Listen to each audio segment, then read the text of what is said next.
Assalamualaikum warahmatullahi wabarakatuh. Nama saya Fadil Mutia dari kelas 4D Fakultas Agama Islam. Di sini saya akan menjawab pertanyaan dari mata kuliah Masailul Fiqih.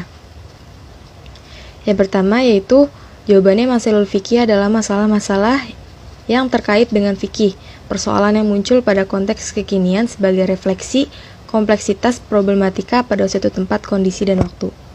Adapun konsep atau metode dalam masa berpikir lebih banyak mengambil metode ijtihad daripada metode istinbat, yaitu menggali hukum dari persoalan dengan sungguh-sungguh terhadap masalah-masalah kehidupan yang baru dan tidak ada nasnya.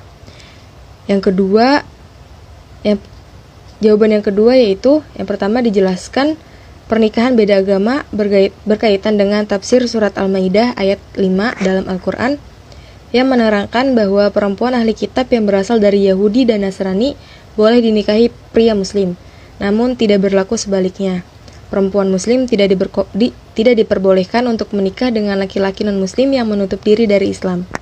Dalam hukum fikih, Gus Baha berkata, tidak ada dalil yang memperbolehkan adanya pernikahan beda agama secara total, tetapi yang dibahas adalah perempuannya. Gus Baha juga membahas hasil ijtihad ulama, di antaranya pandangan Imam Syafi'i yang membahas mengenai perempuan ahli kitab yang diperbolehkan untuk dinikahi. Di antara perempuan ahli kitab yang boleh dinikahi adalah yang masih murni imannya, dalam artian iman kepada Tuhan yang tauhidnya belum tercampuri, yang imannya masih lurus.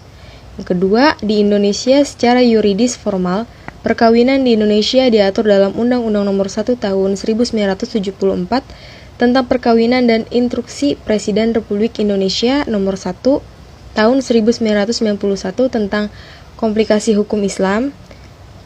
Dan kedua produk tersebut dalam perundang-undangan ini mengatur masalah-masalah yang berkaitan dengan perkawinan, termasuk perkawinan antaragama. Dalam Undang-Undang Republik Indonesia Nomor 1 Tahun 1974 tentang perkawinan, pasal 2 ayat 1 disebutkan, perkawinan adalah sah apabila dilakukan menurut hukum masing-masing agamanya dan kepercayaannya itu. Dalam pasal 44 sebutkan bahwa seorang wanita Islam dilarang melangsungkan perkawinan dengan seorang pria yang tidak beragama Islam. Jadi menurut hukum yang berlaku yaitu Undang-Undang Nomor 1 Tahun 1974 tentang perkawinan tidak mengenal perkawinan beda agama, sehingga pernikahan beda agama belum bisa diresmikan di Indonesia.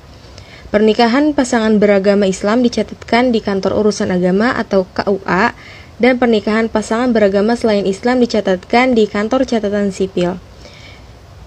Yang nomor 3, pertanyaannya bagaimana hukum dari pernikahan yang dilaksanakan setelah wanita tersebut hamil sebelum akad nikah?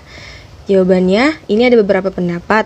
Pendapat pertama dari Imam Syafi'i adalah bahwa laki-laki yang menghamili ataupun yang tidak menghamili dibolehkan menikahinya. Kemudian yang kedua adalah pendapat Imam Malik dan Imam Hambali adalah laki-laki yang tidak menghamili tidak boleh menikahi wanita yang hamil, kecuali setelah wanita hamil itu melahirkan dan telah habis masa iddahnya. Dan yang ketiga adalah pendapat Imam Hanafi, yaitu bahwa yang menikahi wanita hamil itu adalah laki-laki yang menghamilinya. Itu hukumnya boleh. Sedangkan kalau yang menikahinya itu bukan laki-laki yang menghamilinya, maka laki-laki itu tidak boleh menggaulinya hingga melahirkan. Mungkin itu saja jawaban dari saya, kurang lebihnya mohon maaf. Assalamualaikum warahmatullahi wabarakatuh.